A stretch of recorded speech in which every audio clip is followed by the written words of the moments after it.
Bonjour à tous, merci d'être avec nous comme chaque jour à la même heure, à 12h30, et on termine avec vous à 14h. On a beaucoup de choses à voir aujourd'hui. On va recevoir dans un instant Caroline Calbo, qui est procureure de la République. Bonjour. Bonjour. Merci d'être avec nous. On va recevoir aussi une autrice, elle s'appelle Marie-Rose Lafleur, vient de sortir un ouvrage qui s'appelle Zo Créole, on va en parler.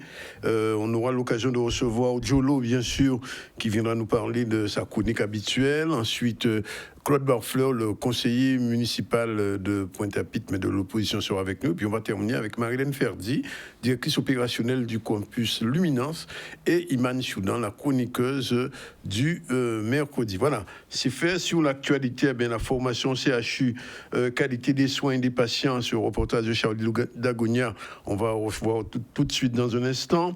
Réunion de crise sur la vie chère, puisque c'est un véritable problème. Beaucoup de gens se posent la question, pourquoi la vie est-elle si chère ici? Et il commence à avoir des réunions en Martinique, la situation est un peu bloquée ce midi. Village des associations de la ville du Lamentin, Solène Fèvre était sur place, on fera un point. Et puis on va terminer avec le projet Erasmus. Si vous avez des enfants qui sont au lycée, qui veulent faire des études à l'étranger, le projet Erasmus pour les ados, ici d'ailleurs, c'est tout ce qu'il faut de mieux. Voilà un peu le sommaire. Juste un petit point tout de suite sur la formation CHU des soins des patients avec Charlie Dagonia. C'est parti. Je vous amène la petite Anne qui vient de... Elle vient d'accoucher là il y a 5 minutes. D'accord. Bon, elle avait crié et puis là, depuis 2 minutes, elle respire moins, elle est beaucoup moins réactive. Ok. Donc moi, là, je l'ai juste séchée. Quelle terme était la maman? À peu près 28 semaines d'aménorrhée, mais la grossesse n'était vraiment pas bien suivie. On va lui mettre le bonnet, on met le sac. Donc moi, j'ai juste séché et bon là, elle a un peu des sécrétions. D'accord. Hop, on va mettre le bonnet. C'est clairement une demande du SAMU lui-même d'arriver à optimiser la prise en charge de bébés. Vous avez vu, un bébé qui est censé faire 700-800 grammes, ça arrive dans le cadre de l'activité du SAMU, et c'est des choses qui ne sont pas très fréquentes. Alors plutôt que de se faire une expérience sur le terrain, il faut combien d'années pour avoir 3 ou 4 situations comme ça ? Il faut peut-être une dizaine d'années d'expérience. Grâce à cette technique de simulation, on peut se mettre en condition, on peut étudier les gestes adéquats, on peut étudier ce qui serait à mettre en œuvre pour améliorer ces gestes avec un mannequin, avec un environnement, sans aucun danger. Donc effectivement, c'est une demande du SAMU, c'est une proposition de notre part, et je pense que c'est très fructueux pour eux. On se laisse vite prendre au jeu. C'est de la simulation à haute fidélité, donc rapidement on est dans la situation, on se sent immergé dans l'expérience clinique avec un vrai scénario, des vraies constantes, un stress qui monte de manière crescendo. Donc c'est assez déroutant au début, mais rapidement on sent que ça nous permet d'être plus à l'aise et de mieux communiquer avec nos collègues pendant ces situations de crise. Ce qui s'est passé il y a 5 minutes maintenant, c'est un scénario haute fidélité. C'est pas du tout un contrôle de connaissances, c'est une mise en pratique de gestes, une synergie d'équipe. Et maintenant, ce qui va suivre, c'est la partie importante de la pédagogie. On va revenir sur ce qui s'est passé, on va étudier la succession des événements, on va étudier la manière dont ils ont réagi à des signaux qu'on a mis sur le scope de l'enfant, des changements de couleur de l'enfant. Est-ce qu'ils ont été réactifs? Est-ce qu'ils ont utilisé le bon matériel de la bonne manière? C'est ce qu'on va voir avec eux maintenant. Oui, je pense vraiment, parce que maintenant en médecine, la DASH, c'est jamais la première fois sur le patient.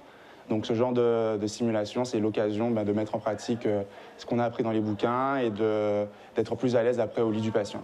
S'informer, c'est tout le temps, c'est tous les jours. Ça commence, je dirais, en maternelle et ça se termine bien après la retraite. Se former, pour un professionnel de santé, c'est quelque chose qui devrait faire partie de la pratique courante au moins 2 fois par an.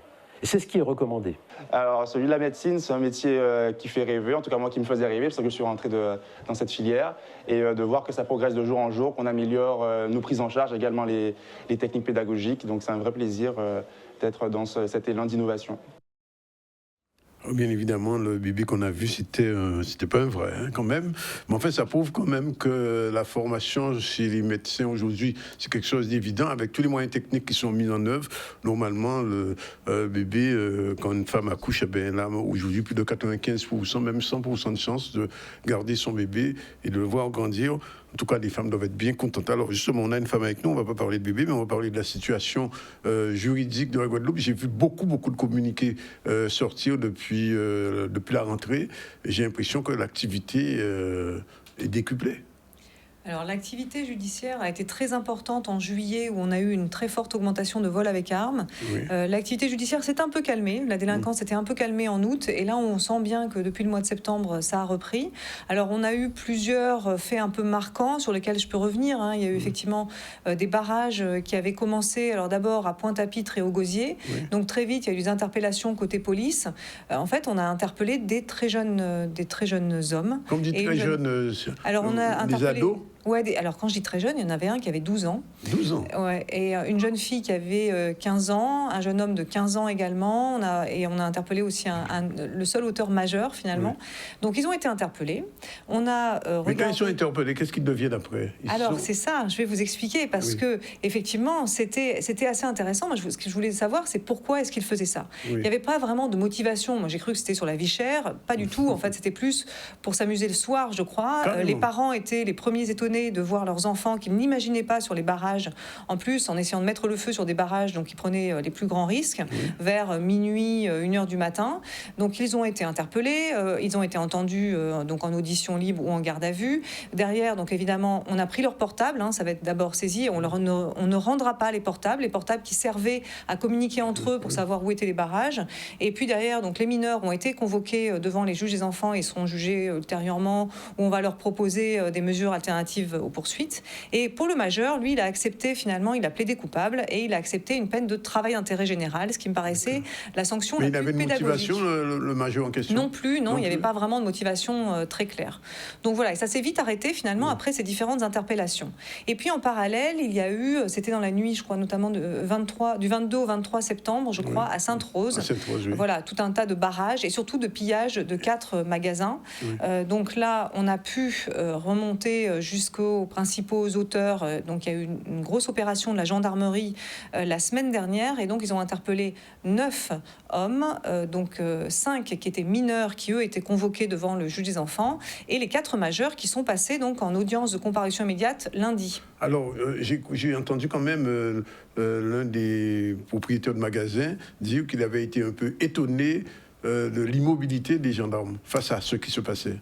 Ah, mais il n'y avait pas d'immobilité, puisque alors c'est compliqué d'intervenir. Alors ils sont intervenus pour essayer d'arrêter les pillages, mais alors après le problème c'est que la gendarmerie mobile est aussi très sollicitée pour aller en Martinique. Donc là c'était les brigades territoriales, c'est la brigade territoriale de Sainte-Rose qui était sur le terrain à essayer de faire du maintien de l'ordre. Voilà, donc mais surtout ils ont réussi derrière à faire une enquête judiciaire, ce qui a permis d'interpeller donc ces 9 personnes.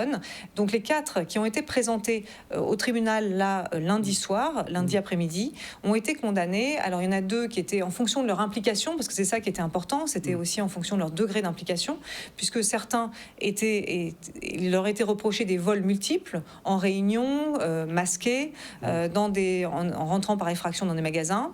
D'autres c'était des jets de bouteilles, des jets d'acide aussi sur les gendarmes qui essaient d'intervenir pour les arrêter.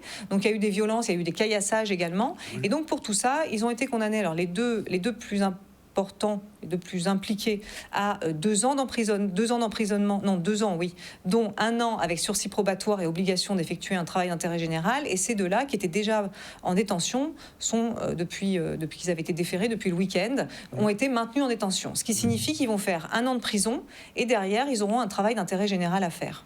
Et ils vont être suivis par la justice. Et pour les 2 autres, ils ont eu aussi un sursis probatoire avec un travail d'intérêt général. Alors d'une manière générale, j'entends ce que vous dites et j'entends souvent aussi les gens qui disent à la radio ou dans les médias, disent que oui, quand il y a des gens comme ça qui attaquent des magasins, qui pillent, ils ont 2-3 mois de prison et puis après ils sont relâchés et ils recommencent. Alors, qu'est-ce qui se passe? Est-ce qu'au niveau de la prison aujourd'hui, le SPIP fait le travail pour permettre aux jeunes qui sont dans ces conditions-là entre guillemets, de retrouver une vie normale? Alors on essaie de tout mettre en œuvre effectivement pour prévenir la récidive. Oui. C'est aussi ça le rôle d'une peine, c'est de sanctionner et aussi de prévenir la récidive avec les moyens qui sont les nôtres, les moyens aussi qui sont ceux de la prison. La prison est actuellement à une surpopulation carcérale de 240%. Wow. Voilà, donc c'est une vraie difficulté. Tout le monde a conscience finalement des conditions de détention qui sont difficiles en ce moment, avec des dortoirs de 8. Il y a 148 matelas au sol à la maison d'arrêt actuellement. Donc quand j'entends qu'on ne condamne pas assez, je trouve ça compliqué. C'est-à-dire que jamais il n'y a eu autant de prisons ici, il n'y a eu jamais autant de détenus ici et dans l'Hexagone. Il y a vraiment beaucoup Donc de il y a un personnes problème en prison. sociétal, en fait. Il y a un problème sociétal. Oui, et la prison ne peut pas être une solution finalement Oui. à tous les problèmes sociétaux. Et c'est pour ça que nous, on croit beaucoup au travail d'intérêt général, et donc on essaie beaucoup de le promouvoir pour permettre de réinsérer aussi ces jeunes, c'est-à-dire non seulement de les sanctionner parce qu'ils vont devoir travailler pendant 3 semaines, 1 mois, sans être rémunérés, au profit d'une collectivité, dans les espaces verts par exemple, et derrière peut-être que ça va aussi leur permettre de leur redonner un cadre et d'avoir envie de travailler à nouveau, ou en tout cas de pouvoir arrêter de chercher de l'argent facile et de piller des magasins. Alors l'autre question, c'est la question des trafics, je ne même parle encore d'armes, mais trafic de drogue, etc. Est-ce que à ce niveau-là, ça s'est un peu calmé, ou alors c'est toujours au même niveau? Alors depuis qu'il y a eu le 100% contrôle qui a été mis en place à l'aéroport Maryse Condé, c'est vrai que on a moins de mules incorporées, c'est-à-dire de mules qui avalaient des boulettes de cocaïne et qui ensuite donc étaient interpellées à l'aéroport par les douanes. Qui entraient en Guadeloupe ou qui s'en allaient? Alors ceux-là, ils rentraient en Guadeloupe, où ils partaient, surtout c'était pour évacuer vers la métropole aussi. Oui. Il y avait les deux, c'est-à-dire qu'on les interpellait au moment où ils arrivaient aussi sur la Guadeloupe et au moment où ils partaient. Il y a un peu les deux. Mais il fallait absolument arrêter ce trafic-là, parce que non seulement ça met en danger en plus les mules, puisqu'il y a eu quand même 2 overdoses, avec des ovules de cocaïne qui éclatent à l'intérieur du ventre.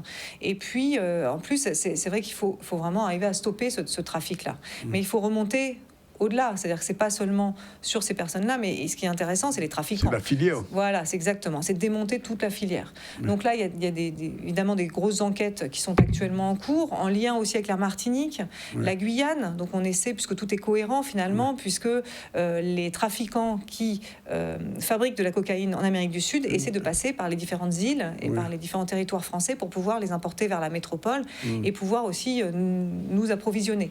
Donc il est cohérent, donc il y a des enquêtes qui sont en cours tous ensemble, mais on a eu encore quelques interpellations dernièrement de mules encore à l'aéroport. Oui.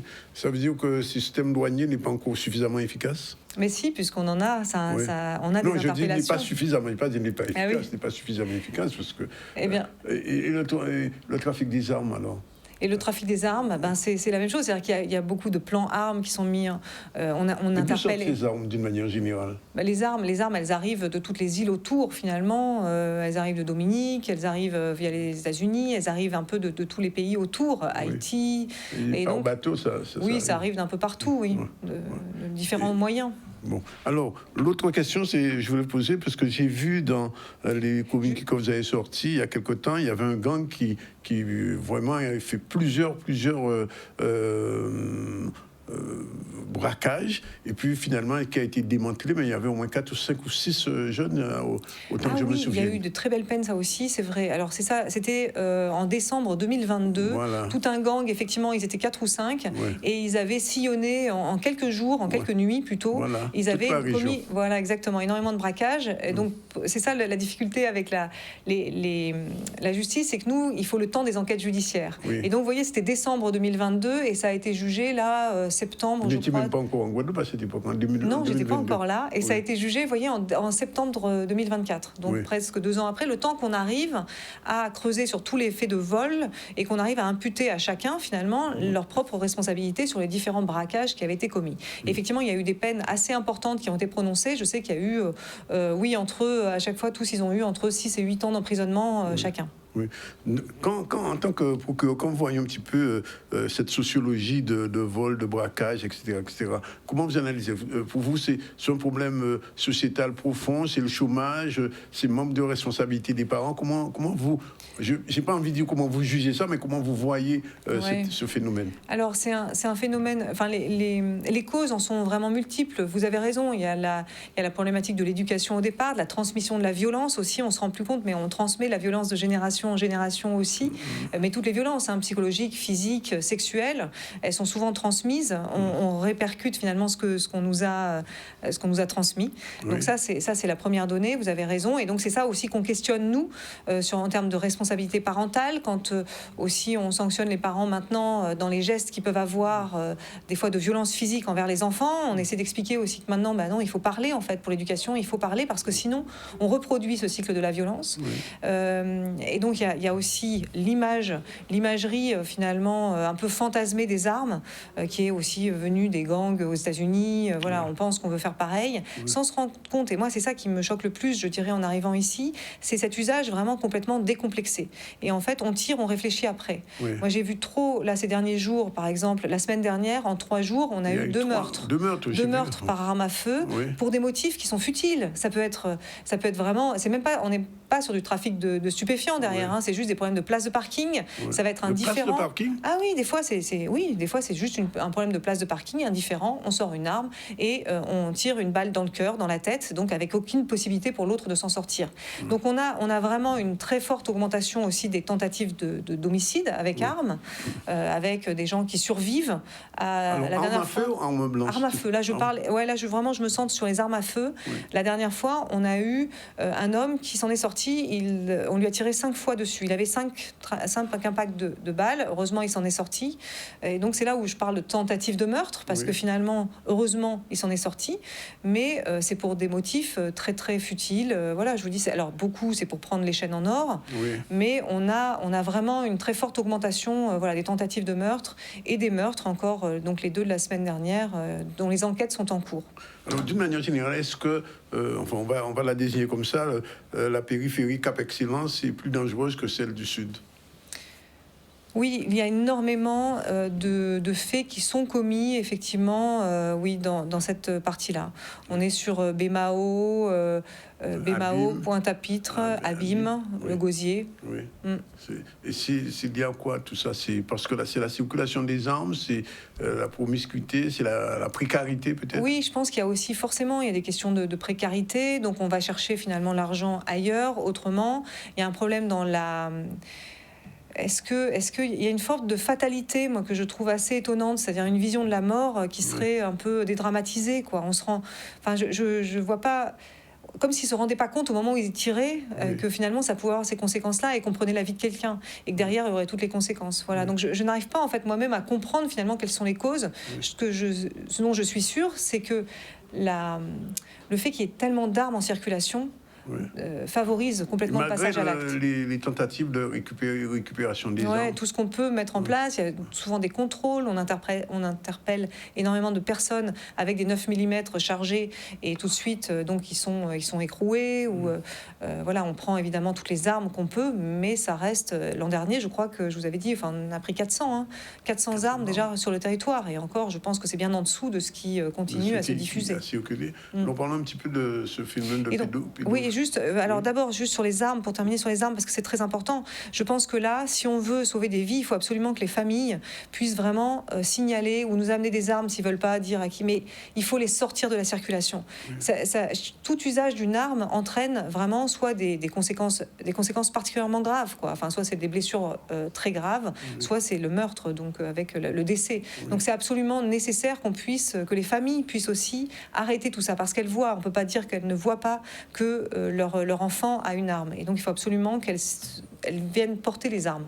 Tout à fait. Alors, je veux parler de ce phénomène de pédocriminalité aussi, assez récent.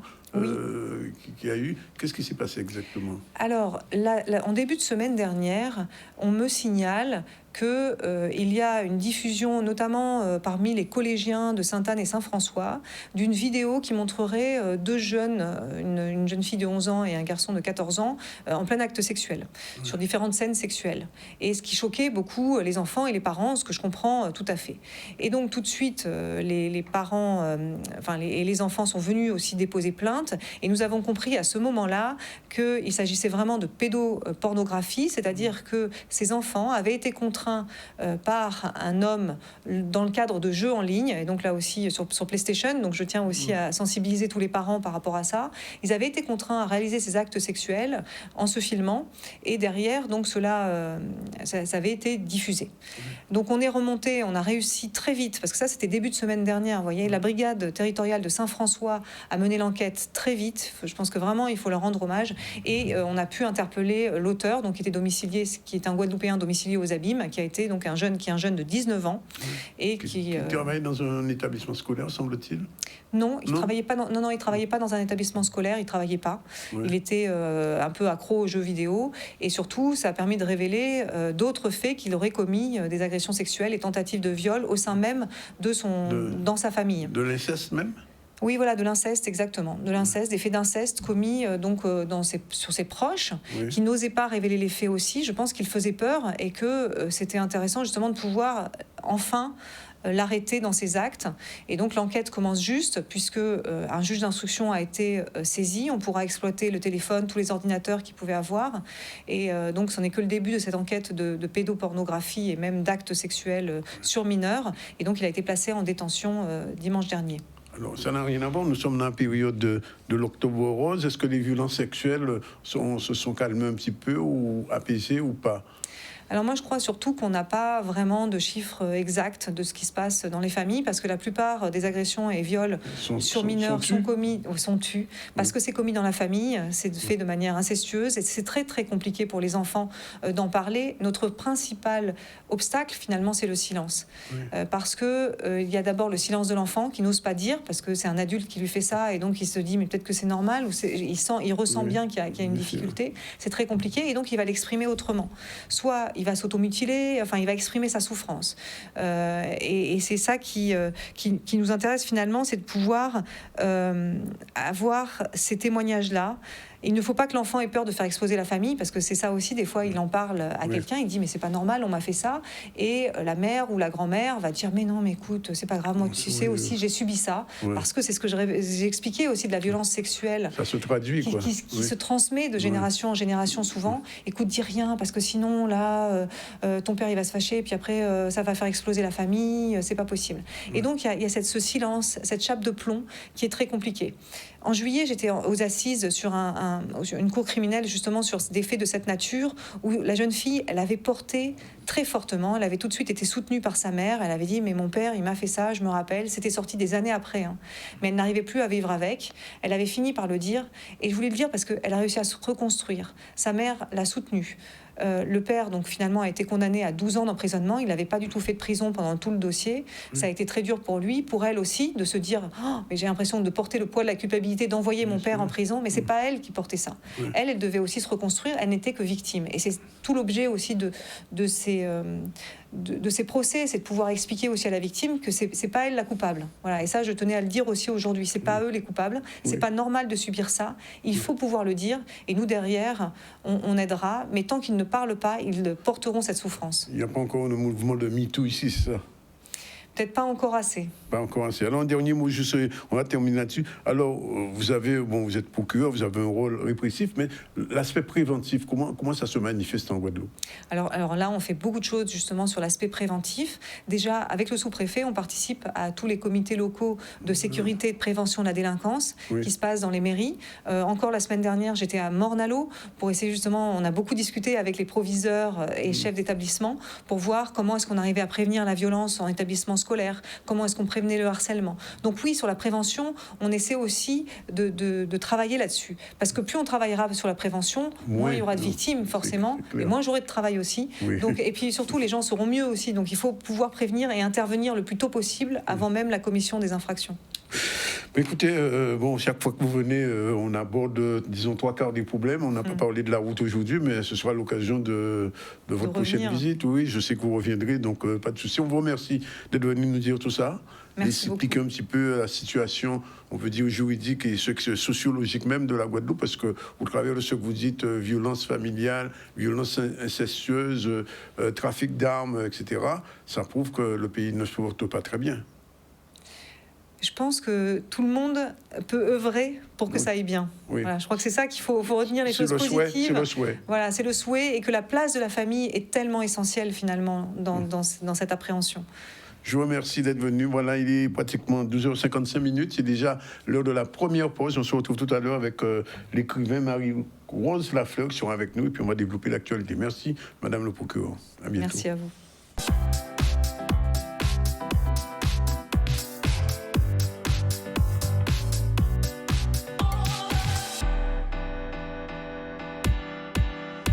Voilà, il est 13h02, retour sur le plateau de ZCL. On va recevoir dans un instant M. Claude Barfer. Bonjour.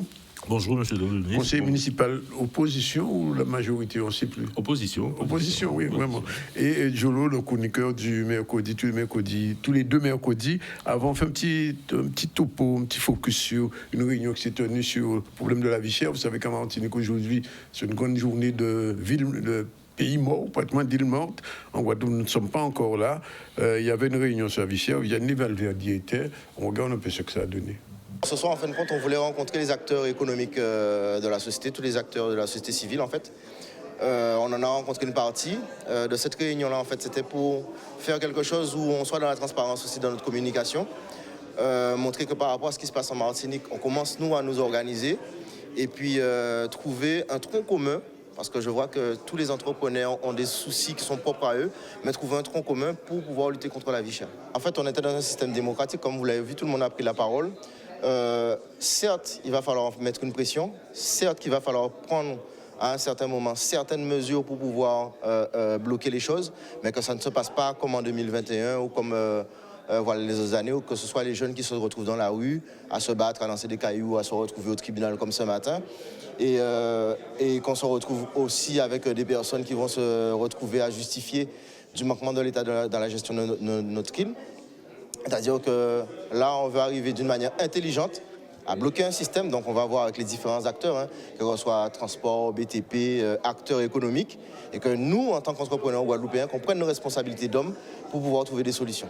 Donc, moi, en tant que chef d'entreprise, j'ai choisi de venir ce soir de façon à un peu entendre la vie de tout le monde et puis peut-être d'une certaine façon à représenter une tranche d'âge un peu plus jeune, parce que je pense que de façon générale, il y a un désintéressement de la jeunesse vis-à-vis de ces questions sociales et sociétales par rapport à certaines histoires qu'on connaît, et aussi par rapport au fait que c'est de plus en plus compliqué de comprendre les politiques locales et de savoir quoi faire. Je pense qu'il va falloir en fait apprendre à vivre et à utiliser tout le potentiel que notre île a, qu'il va falloir arrêter d'attendre que ceux qui ont les monopoles soient gentils et compréhensibles avec nous.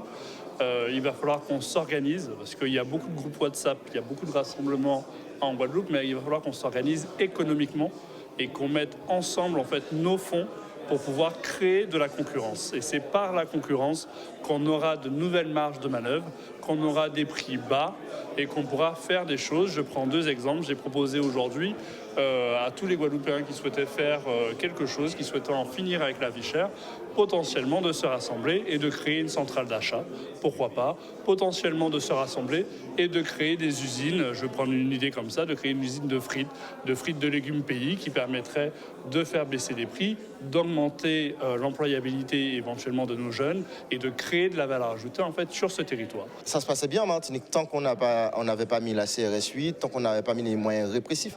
Il faudrait savoir que, à part si les gendarmes sont comestibles, ça ne sert à rien d'envoyer des troupes de personnes qui ont faim par rapport à un problème de vie chère. On a demandé une problématique qui est simple, l'alignement des prix au prix à la moyenne des prix qui sont exercés en hexagone. L'envoi de CRS et de militaires n'est pas une solution. La solution, elle se passe autour d'étapes de négociation avec des solutions politiques, des solutions économiques. La répression va toujours s'opposer à une logique sociale et ça va de toute façon apporter des affrontements. Je pense que le préfet de la Martinique en est conscient. Je pense que l'État en est conscient. À chaque fois qu'on mettra de la répression face à un problème social, il y aura une explosion. On a dit quelque chose d'intéressant ce soir, c'est que on a dit qu'il faut qu'on soit d'accord sur le fait qu'on ne sera pas d'accord. Et en fait, moi, je trouve ça très important de garder ça en tête. On n'est pas obligé d'être d'accord sur tout, mais il faut qu'on arrive quand même à un peu mettre les égos de côté, parce que c'est souvent ce qui nous fait défaut ici, et qu'on pousse ensemble dans un sens commun, chacun à sa façon, de façon à ce que on puisse un peu améliorer nos conditions de vie. Donc je ne crois pas au fait que c'est cette année ni l'an prochain qu'on verra les solutions concrètes, mais je pense que si ensemble on pousse dans un même sens, on arrivera au fur et à mesure à récolter les fruits de ce qu'on a semé. Voilà, c'était la première réunion à suivre, comme on dirait. Bien, on va tout de suite passer à la chronique d'Amisso, puisque Jolo est déjà là, générique, et on va aujourd'hui parler de... Faux différence et faux différence dans l'anglais. Ok, parti.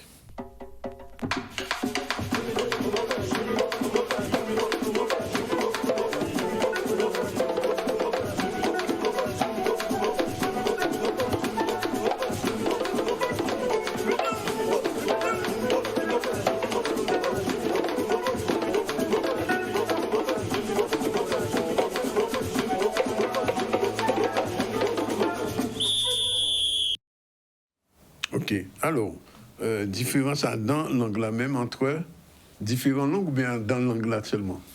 Alors, ni différence qui est vraie différence et différence qui est faux différence. Ouais. Des parfois, nous prenons plusieurs gens qui parlent l'anglais dans différents pays. Nous avons l'impression que c'est plusieurs langues différentes, puisqu'ils n'ont pas fréquenté. Et ils n'ont pas qu'à construire. Nous avons l'impression qu'ils n'ont pas construire même gens. Et ça a créé parfois l'idée qui est différente. Mais il faut nous des outils pour nous comprendre. Et en réalité, nous avons vu que ces mêmes langues-là, c'est petite en même langue qui déjà ni grammaire qui taille, mais ils ont développé différentes manières si l'on l'a atterri. Donc c'est ça nous avons vu là. Mais il faut nous prendre conscience que pour nous faire travailler là, ça, il faut nous changer de méthode. C'est ça qu'on a expliqué aussi. D'accord. Alors, différence et faux différence en langue Wuchikam. Wuchikam, ça veut dire un nouveau Chikam. Chikam, c'est langue allégée. Donc, ça a questionné Jean nous a parlé. Bon, les gens nous a parlé, mais nous savons qu'il a voyagé, il a rendu compte qu'il, par exemple, Guadeloupe, qui dit Kazan moins, Martinique, qui dit Caille moins, Haïti, la Caille moins, Guyane, Mocaz, et la Réunion, Mont-Lacaz. Bon, est-ce c'est pour qui nous différents, pour qui ces différences-là, ça, nous peut poser question là. Deuxième question, nous peut poser, est-ce que ces 5 langues-là, ça différent réellement? Est-ce qu'ils sont sortis différents bon ou bien est-ce qu'ils ont bien partagé?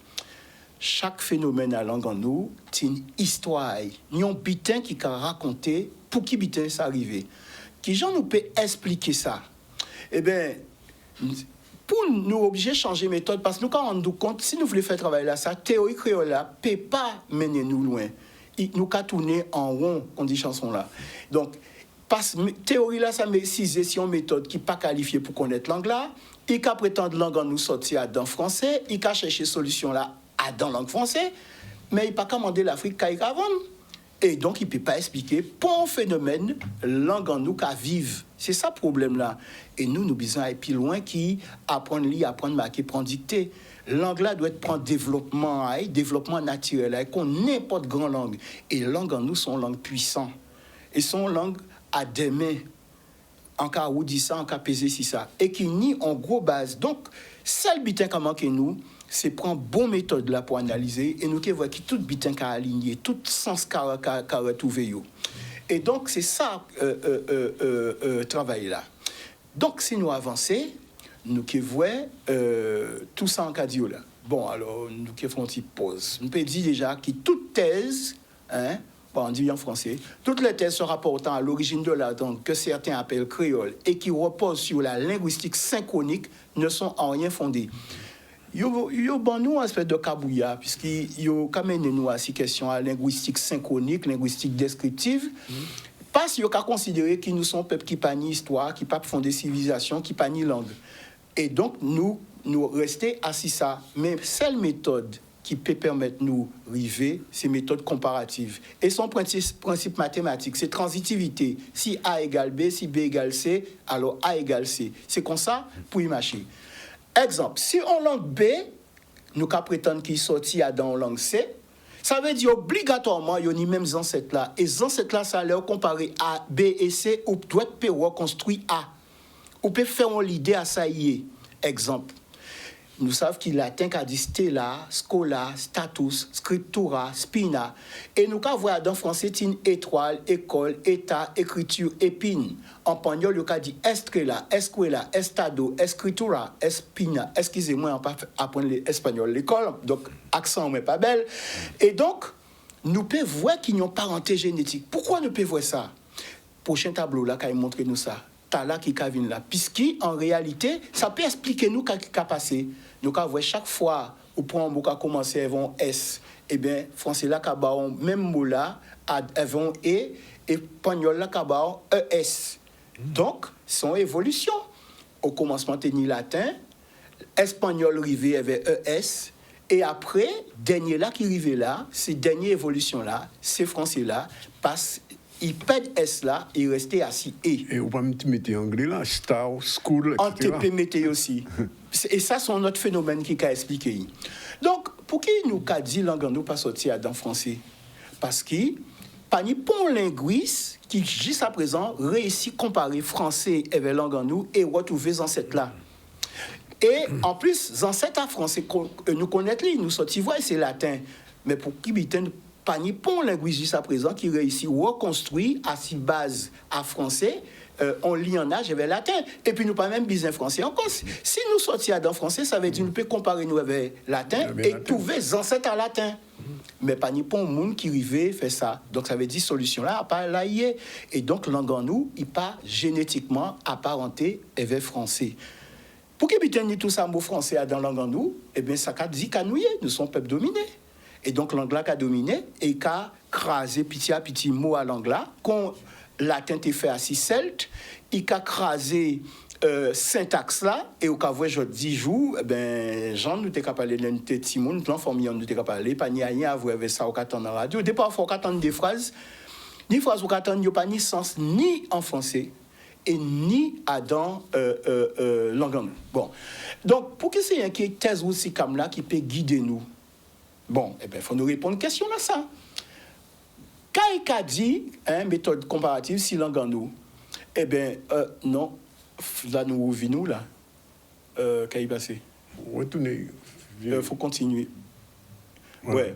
Pour que c'est un qui thèse Wichikam, là, qui peut guider nous, eh bien, quand la méthode comparative qu'a dit à si langue en nous, si nous prenons langue en nous et nous comparons avec langue qui parlé en Afrique jeudi jour, qui Congo, Lingala, Bambara, Fongbe, vous pouvez voir toutes les là, eh bien, nous avons voir qu'il y a tous les mêmes ancêtres là.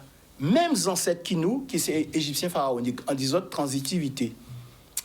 Thèse Wichikam là, qui a nous solution à exercice là, nous t'ai fait là. Parce qu'en réalité, nous tous sortis dans les mêmes ancêtres là. Le génitif égyptien sert à exprimer le rapport de dépendance et d'appartenance d'un substantif vis-à-vis d'un autre. Et ils sont au nombre de 2. Alors, dans la langue égyptienne, grec, grammaire, là, ça a jamais existé. C'est la simple, le génitif indirect, c'est la simple juxtaposition de 2 substantifs pour exprimer un rapport de possédant à posséder. Égyptien là qui a dit père I, maison moi. Eh bien, c'est ça qui a expliqué, par exemple, qui Martinique et Haïti, ces 2 formes là, nous voilà là, Kabaï, Kaïmoin et la Kaïmoin. Mais c'est un génitif à langue égyptienne qui c'est génitif direct. Mais des parfois aussi, avec contré à langue française, eh bien, nous avons créé une métaposition qui veut dire c'est lettre là qui a canté place, c'est mot là qui a canté place. Eh bien, c'est ça qui baille Mocase ou Montlacase, par exemple Guyane, et la Réunion. Bon, en mettant un exemple là, hyper, mais ça n'a pas qu'à exister en langue égyptienne, hein. Pas ni métaposition à ces différents mots-là, dans la langue égyptienne. En mettant rien qui pour voir qu'à métaposition-là, pour voir qui, en fait, il y a chalviré, parce que c'est contraire avec la langue française là qui fait ça, puisqu'il nous pas dit, c'est considéré, nous t'es arrêté de dire table là pour nous te dire la table. Adam parler en nous. Et ça a commencé, hein, puisqu'ils ont qu'à Martinique, qui a dit les militaires là, ça a commencé. Ça veut dire que Pita, ça qui est base à l'anglais même, qui disparaît et qui a aligné ici français. D'accord? Bon, eh bien, nous continuons pour nous comprendre, parce que nous pouvons parler de nous là. Hein, d'accord? Donc, nous ni métaposition là, ça. et nous ni génitif indirect. La réunion de deux substantifs par un adjectif génitival, n ou ni, qui s'accorde en genre et en nombre avec le substantif qui le précède. Donc, Égyptien là qui a dit père ni, maison avec moi, et donc case en moins. Et ça c'est important, puisque ça a dit qu'il nous pas ni même vision qu'il l'Occident. Pourquoi? Parce qu'il pas ni verbe avoir à dans langue africain. Ça qui tao, c'est ça qui est vert. Là, on a dit madame, c'est madame là qui est vert là. Mais au pani, on pas qu'à sentir qu'il a dominé mouna, qui mouna c'est tao. D'accord? Alors qui avait verbe avoir, dans la langue européenne, ils ont l'idée à posséder. D'accord? Bitin là, c'est tao, qui a dominé. Alors qui a dans la langue en nous, on a voir c'est pas ça. Et ça a expliqué un phénomène qui nous a vivre en Guadeloupe. Ça a expliqué le phénomène que nous vivons, qui africains qui vivent, quel que soit la yoye. C'est parce qu'ils n'ont pas ni même vision à monde là. Et ça, c'est important pour nous voir, puisque ça, c'est des caractères qui permettent de nous comprendre pour qui bitin des parfois, ni des gens qui veulent imposer vision à eux, et nous pas d'accord, parce qu'ils n'ont pas ni même vision à monde là. Et vision à un peuple, c'est important. Conclusion, toutes les formes de génitif ou ticam dérivent du génitif égyptien et de ses mutations tardives. Ces mêmes langues-là qui a continué à vivre dans nous, quel que soit la déporté ancêtres en nous. Juste un mot quand même. Alors, parole en nous, là. Parole en nous. Il est plus proche du génitif égyptien là ou bien haïtien là, parole nous. Là. Mais son métaposition. Son métaposition. Oui. Ok. Parole nous, son métaposition par rapport à parole en nous. Oui. Voilà. Il est inversé. C'est un génitif indirect inversé. Il faut qu'on y ait quand même de temps en temps. C'est pas pour qui des gens n'a dit langue nous a sorti des français, c'est pas pour ta vocabulaire là. Alors nous le vocabulaire français à dingue, à partir du moment où nous le vocabulaire français à dingue, quoi si c'est mon pas rien qui ça. Oui, mais si c'est mon até savent qui ont langue, il pas des gens dit ça. En cas bon, c'est le exemple. Vous parlez d'anglais tout à l'heure. En 1066, il y a un phénomène qui est arrivé. Guillaume le Conquérant qui a quitté Bretagne, il a Hastings fait une bataille, il a pris le royaume d'Angleterre. Pendant 500 ans, il a imposé la langue française en Angleterre. Et puis après ça, c'est anglais là qui reprend Douboutayo et il reprend l'angayo. Mais mal là, j'ai fait pendant 500 années, vieux mot à vieille langue française là rentré. Est-ce mon cas dit qu'anglais, c'est anglais à base lexicale française? Alors qu'il 41% à 50% ces mots-là, c'est français. C'est français. Non, ça dit simplement qu'il y a un moment, langue anglaise subit une domination parce que le pouvoir là, c'est un pouvoir français qui a imposé mot français. C'est ça nous qui vivons là. Et à part nous premiers qui vivent là, c'est celles là aussi vivent ça par rapport à latin.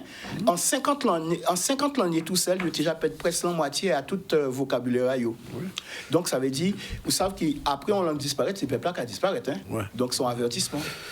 Nous avons ça. Bien. Alors, il est 13h20. Nous avons commencé le premier parti à parole en nous avec M. Claude Barfer, conseiller municipal de l'opposition à Pointe-à-Pitre.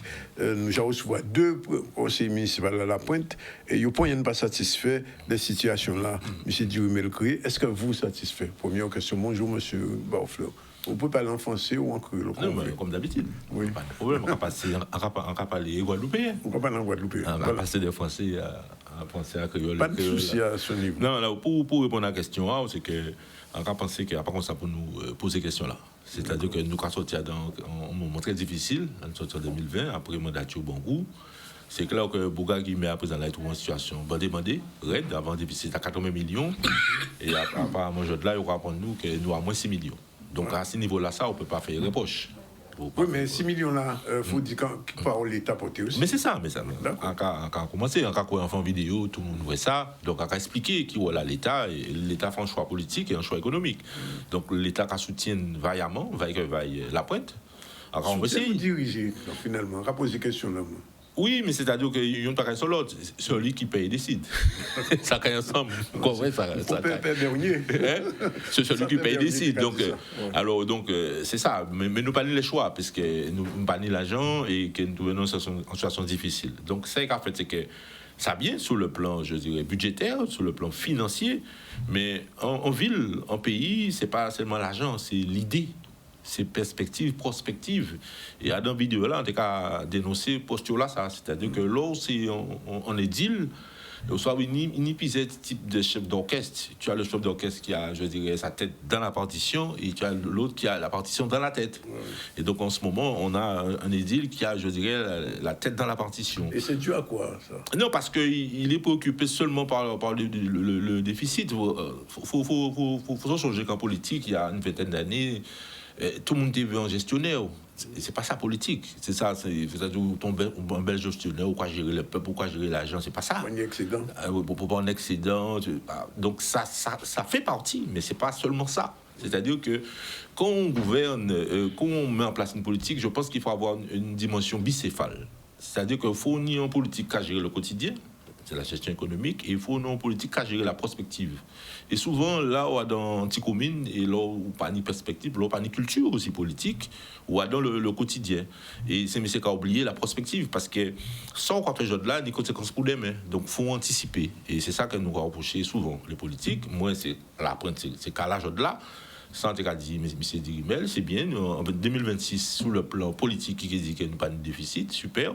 Mais le déficit là qui a commencé tout de suite, puisqu'il ne pas attaquer structurellement le problème là, comme la pointe de déficit structurel. C'est-à-dire que pendant 4 ans là, 6 ans là, il a fait là, il n'a pas créé pour une nouvelle recette. Et c'est ça qu'il a fait en ville rouvine, c'est-à-dire que là, on a une nouvelle recette, ou qu'on peut réinvestir, ou qu'on a d'autres perspectives. Donc, on ne peut pas passer temps à aller de déficit à déficit. Alors, justement, si nous mettons à côté question à déficit, depuis 4 ans pratiquement, qu'est-ce qui a changé à Pointe-à-Pitre fondamentalement? Pas grand-chose, puisque c'est sa préoccupation première. Par exemple, en dit sur le plan environnemental, pour l'instant, ce n'est pas encore une réussite. La pointe pas propre, la pointe pas belle. Donc, oui, mais alors pour la pointe pas propre, on va dire que c'est aussi Cap Excellence qui peut-être pas fait ça qu'il faut. Oui, mais la pointe a donc Cap Excellence, mais souvent. Non, mais en radio, ça, c'est fait. On a raison, parce que souvent il y a une forme de dichotomie. Oui. Cap Excellence, donc Cap Excellence, il y a BIM, Pointe-à-Pitre et BMAO. Oui. Donc, il ne faut pas qu'après une structure ethnie qui tout seul a géré. Ça n'a pas de sens, c'est ça qu'on dit. Donc, il faut arrêter pour Cap Excellence comme prétexte, parce que nous adams. Alors, soit c'est élu là, il y a dans l'incompétent, ou bien soit il n'y a pas qu'à alerter M. Jalton, et il faut, des fois, il faut s'attraper avec Jalton pour puis garder la pointe et puis garder BMAO. Et c'est ça qu'on fait, parce que beaucoup de comprendre, c'est communal, c'est politique. Mais le problème, c'est que là, on est en communauté d'agro, l'idée, c'était de mettre ensemble tout le monde, que nous fait des économies d'échelle et de personnel. Et ce qui se fait en France, c'est que politique là, ça pour gérer ici. Bibita la communauté là sans un échec, parce que toutes ces communautés là en déficit et il y a de plus en plus de personnel. Donc c'est un échec, sans leader technocrate, il n'y a pas qu'à marcher. Bibita la communauté d'aglo là, ça, nous croyons ça. Donc voilà. Donc, mais, alors, pourtant, enfin, juste en parenthèse, pourtant, Cap Excellence, mon cas vrai qu'on est de deuxième région en Guadeloupe. Hein. Mais à dans des pays potentiellement, on va parler. Oui, mais on a raison, parce qu'ils sont vrais, parce que ils fait partie de la communauté centre. Ouais. Cap Excellence, c'est plus de 100 000 personnes, hein, ça rapporte un quart de la Guadeloupe. En termes de population, il y a 50%, près de 40% de l'économie. Ouais. Donc, Cap Excellence, il y a moyen. Il n'en voit poids politique et économique. Ouais. Mais ça a fait dans un petit pays qui ont 400 000 personnes qui représentent en ville en France. Hein. Par exemple, pour exemple, Clermont-Ferrand, c'est 400 000 personnes. Ouais, en petit ville en France, et nous c'est ça. Et nous, 6 communautés d'agglo d'abord. Donc, ça c'est complètement délirant, c'est une bêtise. Ça, c'est une chose. Mais pour revenir à Pointe-à-Pitre, donc je disais que le reproche qu'on peut faire aujourd'hui à M. Dirimel, c'est de ne pas avoir perspective et de prospective, de n'avoir pas su relancer l'économie. Mais les conseillers municipaux, comme vous, normalement, c'est votre rôle de... oui, ça s'en théorie, mais l'aider à prendre des orientations. Oui, mais alors, c'est ça l'idée. C'est pour ça qu'il y a 1 an et demi, je lui ai fait une belle lettre, j'ai pris ma belle plume, je lui ai dit, M. Dirimel, je pense que c'est très bien vous occuper de l'économie, mais il serait grand temps, avant la fin de votre mandature, parce qu'en 2026, on va se retrouver dans la même situation, de s'occuper de l'économie. Il est temps de faire un bilan de ce qui a été fait pendant 20 ans à Pointe-à-Pitre, pour mettre tout le monde ensemble pour relancer l'économie, que ce soit les commerçants, que ce soit les associations, les professions libérales et les gens qui fréquentent Pointe-à-Pitre. Il faut réunir tout ce beau monde-là pour comprendre ce qui ne va pas, ce qui marche, et de là, ensemble, on remet en place une vraie politique de relance de l'économie à Pointe-à-Pitre. Parce que Pointe-à-Pitre, fondamentalement, c'est une ville économique. Fin de la première partie, on se retrouve tout de suite après la pub.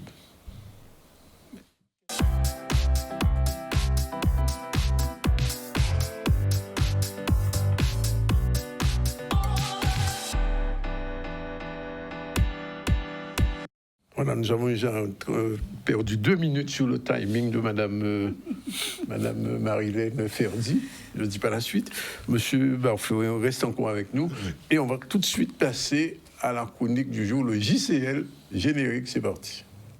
Le journal du campus Luminance, c'est l'info sur l'audiovisuel, le cinéma et la culture.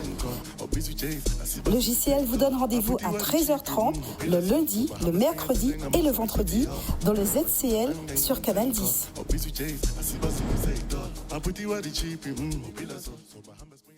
Bonjour Marilène, on parle de quoi aujourd'hui? Alors aujourd'hui, Danick, on va parler d'une grande école de cinéma, la FEMIS. Ah, la FEMIS? La FEMIS, la grande école de cinéma. La FEMIS. On a déjà parlé de l'INA, mais c'est vrai que c'était avec Iman, vous n'étiez pas là, donc vous êtes pardonné. Les absents ont toujours raison. Ah oui, j'ai vu cette nouvelle formule que vous avez inventée. Je ne sais pas ce qu'elle cache derrière, mais bon. En l'occurrence, là, les absents ont eu tort. Bon. Alors, donc, on va parler de la FEMIS. Alors, ce que je veux dire déjà, la FEMIS, la particularité, c'est une grande école. Alors, on connaît les grandes écoles, l'ENA, Polytechnique. Eh bien, il existe aussi des grandes écoles publiques dans le cinéma. Louis Lumière, la FEMIS, qui est une grande école de cinéma, mais qui a la particularité d'être gratuite. Alors, beaucoup d'appelés, mais il y a un concours d'entrée. Il y a une école gratuite à Pointe-Noire aussi, le cinéma. Ah non, mais c'est pas possible. C'est pas une école de cinéma, c'est un BTS. C'est un BTS. Mais c'est quand même gratuit. Nous pas confondre coco et abricots. Oui, mais il ne faut pas descendre quand même. Non, mais ça n'a rien à voir. Là, on est dans le cadre de scolarité. Là, c'est une grande école. Donc, on ne va pas comparer. C'est comme si vous comparez l'ENA et un bac sciences économiques. C'est pas le même niveau.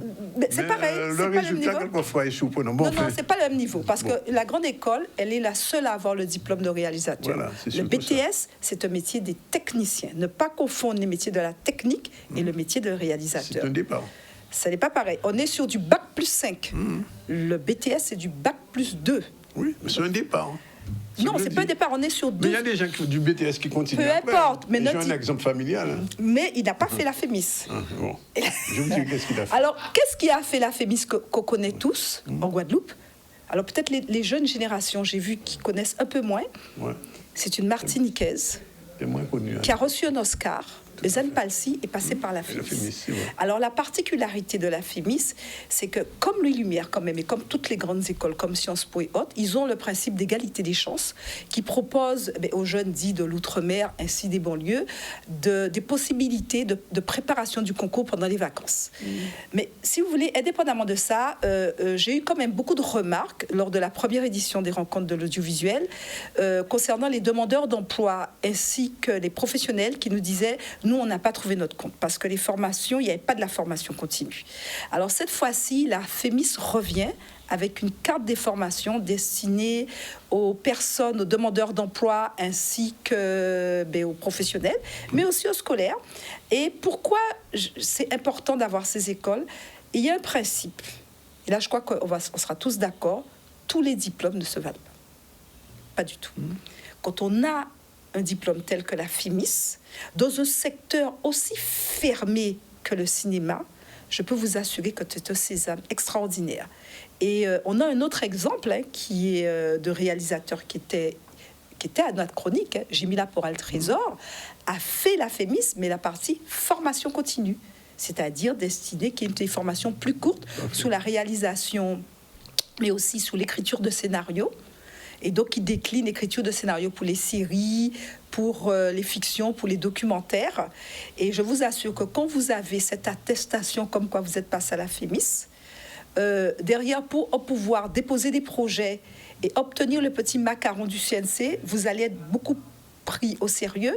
Et la nouveauté, ce que la FEMIS propose aussi, c'est que les cours peuvent être en visio. Donc, ça veut dire que...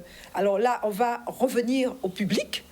Certes, ça s'adresse aux demandeurs d'emploi ainsi qu'à l'AFDAS, pas l'AFDAS, ainsi qu'aux professionnels. Pour le volet financement, parce que ce sont des formations coûteuses, pour les demandeurs d'emploi, ce sont des formations qui sont prises en charge par Pôle emploi via le CPF, le Code personnel de formation. Pour les professionnels, pour ceux qui sont intermittents, l'AFDAS prend en charge ces formations. Pour ceux qui n'ont pas le nombre d'heures suffisant, il peut y avoir un complément qui soit porté par Pôle emploi. Après, pour monsieur et madame tout le monde, juste un instant, je sais qu'une fois, vous m'aviez dit que vous connaissiez une dame qui vendait des vêtements et qui avait ce projet d'écriture de scénario. Moi, je connais beaucoup de personnes, un cadre de collectivité qui a aussi un projet d'écriture de scénario, sauf qu'il y a la technique qu'ils n'ont pas. Ils ont la possibilité, eux aussi, de pouvoir, peut-être, dans le cadre d'une visioconférence, bénéficier de cette formation, la faire financer via leur CPF, et là, pouvoir avoir la technique pour pouvoir mettre en œuvre leur projet. Et Madame Multier sera sur place. Pardon ? Madame Multier. Alors oui, Madame Multier, qui est la directrice de communication de la FEMIS, revient. Certes, elle va parler du concours, mais j'ai demandé particulièrement qu'elle vienne avec sa carte des formations. Alors, c'est pas que sur l'écriture de scénario, c'est aussi sur les métiers de la technique, monteur, assistant réalisateur, décorateur, entre autres. Et donc, moi, ce que je veux dire, donc, rendez-vous le vendredi 15 novembre, oui, 9h à 16h, dans les jardins de Guadeloupe-la-Première, donc pour pouvoir les rencontrer. Alors, je pense que le flyer s'affiche à l'écran. Vous devez nous envoyer vos noms, prénoms, numéros de téléphone à l'adresse qui s'affiche, campusluminance@gmail.com. Dépêchez-vous, ou vous pouvez aussi nous envoyer un texto via notre WhatsApp 06 90 29 03 74. Et on se retrouve vendredi. On se retrouve vendredi et cette fois-ci, on parlera du notre... All is fine. Thank you, Mrs. Marilyn. Next to you. On revient vers monsieur, il est 13h38, on revient vers monsieur Barflot. Monsieur Barflot, je l'ai dit, le conseiller municipal d'Apit, il n'a pas l'air d'être très satisfait de ce qui se passe. Si vous étiez maire aujourd'hui à Pointe-à-Pitre, quelle serait votre première décision, honnêtement? Honnêtement, deux choses me semblent importantes pour que la ville reparte, même si sur le plan financier, ça doit partir. C'est le personnel.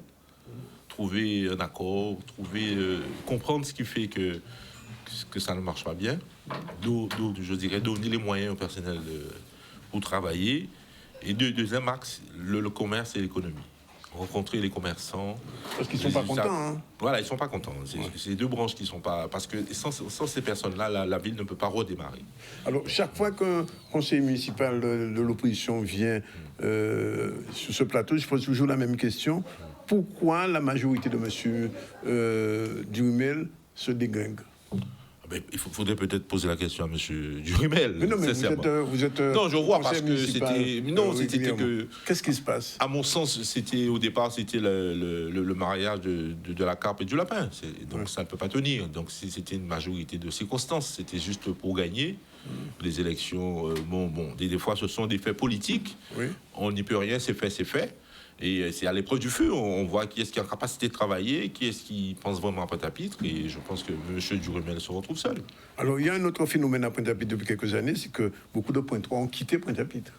Oh, ça fait longtemps. Depuis quelques années, j'ai dit que... Non, mais ça fait 20 ans que... Oui, mais le retour n'est vraiment pas envisageable. Si, c'est envisageable. C'est-à-dire que c'est clair que Pointe-à-Pitre ne va jamais redevenir comme il y a 30 ans où on était autour de 30 000 personnes. C'est fini. Mais parce que c'est pas gérable par rapport à la surface. Nous avons une ville étriquée et petite. Oui. Mais l'idée, c'est d'avoir entre 12 000 et 15 000 personnes, mais qui sont en capacité. Vous voyez maintenant, par exemple, Pointe-à-Pitre, on n'a que... à peine 20% des gens qui sont en capacité de payer l'impôt. Donc il faut qu'on fasse un renouvellement, il faut qu'on rende la vie attractive, et il faut que, je dirais, les gens de classe moyenne et supérieure puissent revenir au centre-ville, parce qu'il y a beaucoup d'appartements. Mais qu'est-ce qui pourrait être l'attractivité? L'attractivité, le fait que Pointe-à-Pitre soit une ville commerçante, culturelle, une ville qui soit animée, que les gens aient envie de passer des moments, simplement, flâner, se balader, que les touristes dépensent beaucoup. Et donc là, il faut revoir l'offre commerciale, il faut revoir la fiscalité. Il y a un vrai travail à faire. Et il faut revoir l'aménagement même, la circulation dans Pointe-à-Pitre, les déplacements, le transport, voir quelle rue qu'on met piétonne, quelle activité qu'on priorise. Parce que maintenant, c'est devenu, je dirais, de façon sans blesser quiconque, hein, mais on a affaire plus à un grand souk qu'un vrai centre-ville dynamique avec, je dirais, de belles affaires. Oui. Vous seriez prêt, si M. Duhamel vous appelait, rejoindre sa majorité? C'est pas comme ça que cela se passe. C'est-à-dire qu'il faut avoir de bonnes idées, il faut aller dans la bonne direction. Donc moi, concrètement, il y a 1 an et demi, j'ai écrit à M. Duhamel pour l'interpeller sur la dimension économique, ce qui manquait dans son programme. Il m'a répondu, il m'a dit qu'on va se rencontrer pour l'aspect. Non, attendez. Non, il n'est pas question de rejoindre la majorité de M. Duhamel. Moi, j'ai ma vision de Pointe-à-Pitre, même si, à mon sens, elle n'est pas à 100 milieux de celle de M. Duhamel, mais la mienne a une dimension plus économique et plus dynamique et plus ancrée dans une réalité, puisque je suis un pointois, mon cœur bat, je dis, au rythme de ma ville, et je sais ce qu'il faut faire. Et je comprends, je dirais, le mal-être de ma ville. Ça, c'est important, parce que c'est dans le cœur que ça démarre, quand on fait de la politique. C'est pas seulement dans la tête. Oui. Ça, c'est la première chose. Je suis un homme, j'ai une dimension économique, puisque je suis un homme d'affaires. J'ai des entreprises, même si maintenant je suis devenu un fonctionnaire, mais provisoirement, je sais ce que c'est que d'investir 100 euros, etc. C'est concret. Et par mon réseau aussi, ça c'est important. Et il y a une dimension aussi qui est importante pour Pointe-à-Pitre, c'est la dimension culturelle. Alors quand je dis culturelle, c'est pas comme tout le monde le dit. Il y avait du cinéma. Non, c'est pas ça. C'est pas une ville figée dans monuments. C'est pas ça. C'est une ville culturelle qui bouge, qui est en mouvement, c'est la ville où cela se passe. C'est la ville qui donne le là. Parce qu'il y a plus de centre des arts, c'est ça? Entre autres, le centre des arts, et le fait aussi qu'il faut tourner... Il n'y a même plus de cinéma, peut-être. Il n'y a plus de cinéma, mais maintenant le cinéma, c'est aux abîmes, il est prévu pas aussi... Pas de bibliothèque non plus, en fait. Non, quand même pas. Il y a une bibliothèque dans toutes les écoles de Pointe-à-Pitre. Il y en avait une au centre des arts. Non, par contre, c'est le point fort de Pointe-à-Pitre. Nous avons toujours été une ville de culture. Oui, et ça, je suis fier de ça. Et ça va perdurer, ça va durer, mais c'est pas suffisant. Il faut vraiment devenir une ville culturelle et animée et commerçante. Une dernière question. Est-ce qu'aujourd'hui, l'opposition est prête à se regrouper pour les prochaines élections 2026, puisque de toute manière, la campagne a démarré? Alors, vous voyez, l'idée, c'est pas de se regrouper. Il faut se regrouper autour d'idées, autour d'une dynamique. Voilà, c'est ça. D'un projet, il faut avoir un projet commun. Il faut avoir la même vision. Je ne crois pas, par rapport à ce que je vois, c'est pas forcément ce qui sont en train de se faire. Quoi. Donc, Duhamel va rester? J'en sais rien. Je lis pas dans le mar de café. On va dire on va regarder les affaires. Et rien n'est. Mais ça capacité là. Non, pas forcément. Il faut. Je pense que les Pointois comprennent maintenant qu'il y a en capacité, qu'il y a la dimension de diriger cette ville-là demain. Et je fais confiance à mon peuple. On prend rendez-vous à la fin de l'année, en décembre. On fera avec vous une nouvelle... mais ce n'est pas si je ferai venir 2 autres membres de l'opposition pour parler ensemble. Merci en tout cas d'être venu. Et puis on attend votre prochain article. Bien sûr. Bientôt. Il est déjà 13h44. Iman est là. C'est Iman, bonjour. Oui, c'est pas Iman News, c'est pas Iman News, j'ai dit Iman. Bon, okay. Et elle n'est pas seule. Je ne suis pas seule, je suis avec Sarah Aude-Salbo. On va parler de sport et d'estime de soi. Générique. Tout de suite.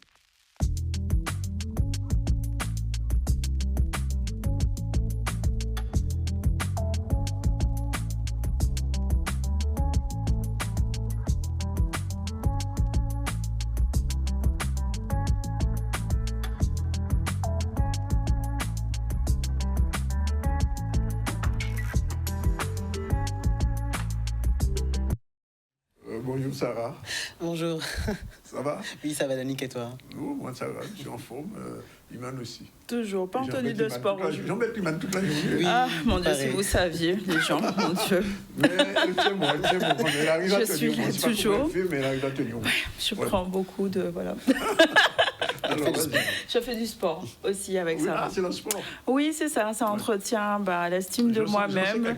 Voilà, aussi. Et puis, ça permet de rayonner à l'intérieur de soi, n'est-ce pas? Transition toute trouvée pour mieux briller à l'extérieur. Et le sport, c'est vrai que ça aide beaucoup pour rester focus sur le mouvement, se renforcer. Alors, on va parler de ça aujourd'hui avec toi. On aura plein de thématiques sur lesquelles on pourra intervenir tout au long de l'année. Pourquoi le sport est si puissant pour développer justement cette confiance en soi? Alors déjà, faire du sport, ce n'est pas seulement avoir des beaux biceps ou bien des super abdos, brûler des calories.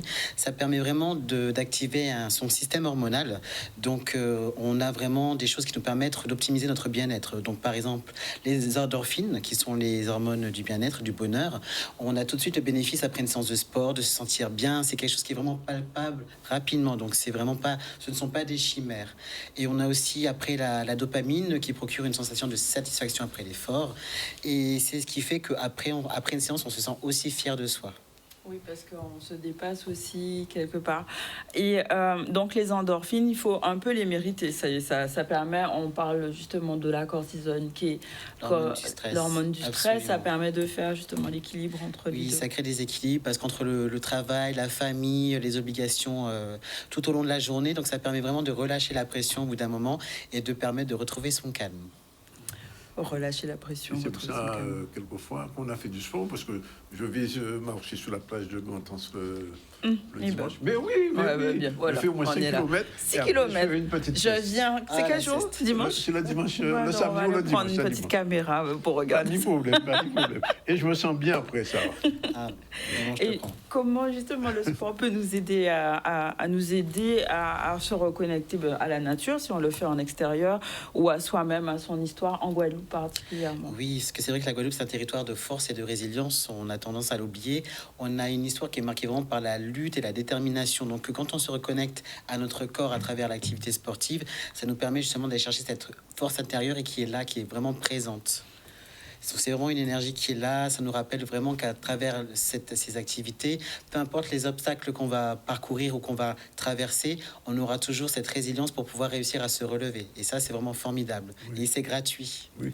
Et en plus, on a le temps, enfin, quand il pleut pas. Hein. Quand il pleut pas. Mais c'est vrai qu'on a des spots incroyables. La Guadeloupe est magnifique. Enfin, les Antilles sont magnifiques. Oui. Mais après, c'est vraiment... Au-delà de l'environnement, c'est vraiment une question de se redonner de la valeur à travers vraiment le fait d'activer son corps, de le célébrer, de le mettre en mouvement. L'être humain, il est vraiment fait pour ça, et ça, quel que soit l'âge ou la morphologie de la personne. Alors, juste une question, Sarah, il faut faire du sport en individuel ou en collectif? Alors, c'est bien de travailler en équipe, parce que vraiment, le sport, c'est vraiment aussi une façon de se reconnecter, de créer des connexions avec les autres personnes, de créer des interactions, d'échanger des sujets, de se motiver les uns les autres. Mais après, il faut surtout faire attention à quelle est notre personnalité. On a des personnes qui aiment bien faire du sport seul, mais même si on est seul dans un environnement où il y a d'autres personnes, ça permet quand même de créer des connexions. Donc vraiment faire en sorte de choisir le sport qui nous convient et puis profiter des interactions que ça crée. On peut même créer des connexions professionnelles à travers le sport. Donc ce sont vraiment des choses qui sont très intéressantes. Et plus que ça, et plus si affinité à travers la danse, par exemple.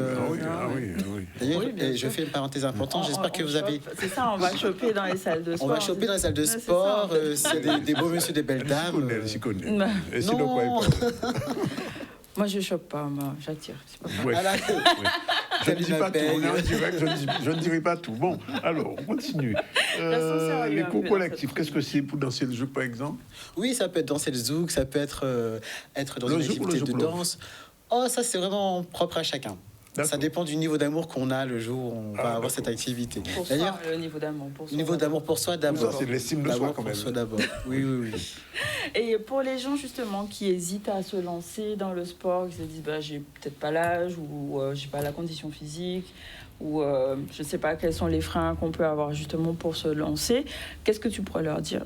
Déjà, il faut se souvenir que le sport ou l'activité sportive, c'est d'abord un défi personnel. On est en concurrence avec personne d'autre que soi-même. Même si on n'a même pas envie d'être en concurrence contre soi-même, c'est pas grave. Le plus important, c'est vraiment de faire un pas après l'autre, même si c'est 10 minutes chaque jour, de se donner des petites victoires, de rester actif. Et ça nous permet vraiment, au fur et à mesure, d'aller vers la meilleure version de soi-même. Et ça, c'est incroyable. Et tu as des exemples de personnes que tu as pu accompagner qui justement ont pu passer à un autre niveau? Je sais que c'est le cas. Ce qui est merveilleux avec mon travail, c'est que j'ai vraiment des histoires de vie très différentes. J'ai des personnes qui sont tombées dans l'alcoolisme, qui s'en sont sorties, ou dans les drogues, des personnes qui ont perdu un bébé, des femmes qui ont perdu un bébé, qui ont réussi à se reconstruire à travers l'activité sportive, des personnes qui ont perdu confiance en elles parce qu'elles ont pris beaucoup de et qui ont participé à une compétition de fitness et même récemment, au mois de juin, ça les a rendues fières d'elles. Et puis tout simplement le fait de bouger, ça nous permet d'avoir une béquille sur laquelle s'appuyer quand il y a des difficultés, parce que chaque femme, parce qu'on parle pour les femmes, Danick, hein, tu nous excuses, mais chaque femme a ses propres défis, et puis c'est important justement de se mettre en mouvement, de se donner de la valeur en se réappropriant son corps si on s'est déconnecté de lui-même. Même une petite minute de sport par jour, c'est bon. Oui, c'est toujours mieux que rien, et puis ça permet toujours d'avoir dans la petite minute, juste, est-ce que tu aurais un tips ou deux à donner? Un tips, on peut faire un mouvement de squat, une planche, un gainage, rentrer son ventre, serrer ses abdos, faire un mouvement de danse orientale, peu importe. Ah, de l'Orient oriental. Oui. Bonne idée. Elle va venir, c'est prévu. Et d'ailleurs, prenez votre ticket, il est encore temps. Prenez le ticket. Alors, le spectacle, on rappelle que c'est samedi. Il faut le dire, on n'oublie pas, à l'auditorium de Basse-Terre. Mais les cours, j'attends Sarah. Oui. Voilà. Oui. Je vais chercher ma petite cours de danse orientale. Je vois déjà la danse du ventre qui se met en place. Ça donne envie. Bon, bref, j'ai rien dit. Alors, en conclusion. Oui, concluons justement sur l'idée de prendre le soin de soi à travers le sport. Qu'est-ce que tu voudrais passer comme message? Je voudrais dire à toutes les femmes qui nous écoutent que chaque pas compte. C'est très très important de prendre le temps de se reconnecter à soi-même, de ne pas se comparer. Chaque femme est unique. Chaque femme a quelque chose à donner. Donc de ne pas se comparer et de mettre en place des progrès à son rythme. Le plus important, c'est de bouger et de se sentir bien et d'avancer. Alors, juste pour terminer, moi, je conclue avec Sarah. Si vous avez besoin de coaching, vous pouvez aller vers elle. On a des séances en collectif ou en individuel. Collectif, c'est vraiment chouette. Moi, je suis avec elle. Donc, je vous encourage à suivre sur les réseaux sociaux ou de prendre contact avec elle directement.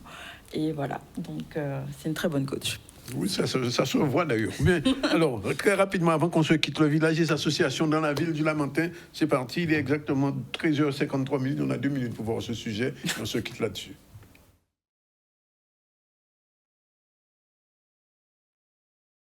Qui permet de regrouper les associations du territoire et aussi les partenaires institutionnels qui sont dans le secteur de la vie associative.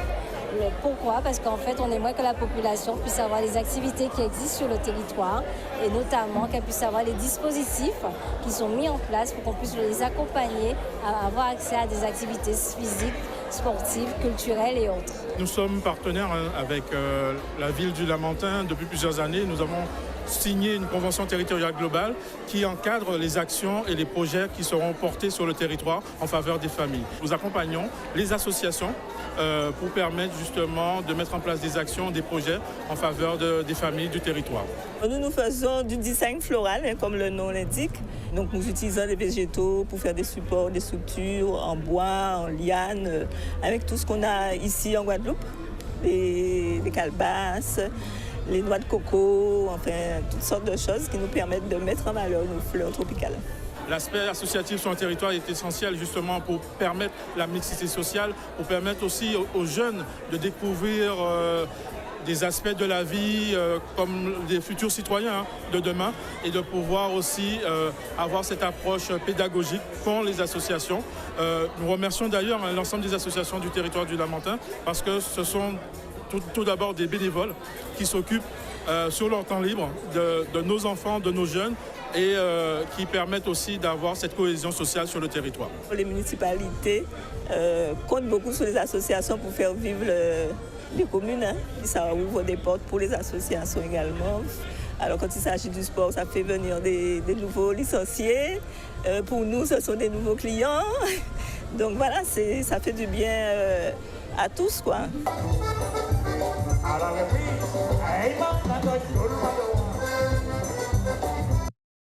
Voilà, il est exactement 13h55. Je rappelle que depuis le début de ce ZCL, nous avons reçu Caroline Calbo, procureure de la République, qui nous a fait un point sur la délinquance, sur les problématiques qui se posent aujourd'hui de violence sexuelle, etc., mais violence aussi dans les familles, et aussi la circulation des armes qui n'a pas réduit. Et elle nous a parlé de toutes ces questions qui sont des questions sociétales, mais aussi problème de la prévention. On a reçu Diolo. Avec lui, on a fait un point sur la différence dans la langue outikam entre créole, guadeloupéen, martiniquais, haïtien, c'est quoi que créole. Et on a vu que finalement, il est tout sorti au même côté là, c'est en Haïti. Claude Barfleur, conseiller municipal de Pointe-à-Pitre était aussi notre invité. Avec lui, il est dans l'opposition. Il a fait le point sur la situation de Pointe-à-Pitre qui n'est pas très brillante, mais il nous a dit aussi qu'aujourd'hui, l'opposition, elle est dispersée. Donc, ce qui veut dire que M. Durimé a la décence de pouvoir rester là si rien d'autre n'est fait. Et puis, on a terminé avec nos 2 chroniqueuses du mercredi, Marie-Hélène Ferdi, pour son rendez-vous habituel avec le 15 novembre pour le RAC 2e édition et la présence d'une des directrices de la FEMIS, qui est le centre de formation officiel pendant 5 ans pour, si vous voulez, apprendre à faire du cinéma. Et puis on vient de terminer avec le sport et l'estime de soi, Iman et Sarah Odsalbo. Voilà ce qui a fait l'actualité aujourd'hui. On vous remercie de votre attention. On se retrouve demain. Demain, ce sera jeudi et on sera une fois de plus avec vous à partir de 2h30. Ciao, bye bye. La réalisation était assurée par Jordan avec en back-office Stéphane et toute la petite équipe du ZCL. Ciao, bye bye.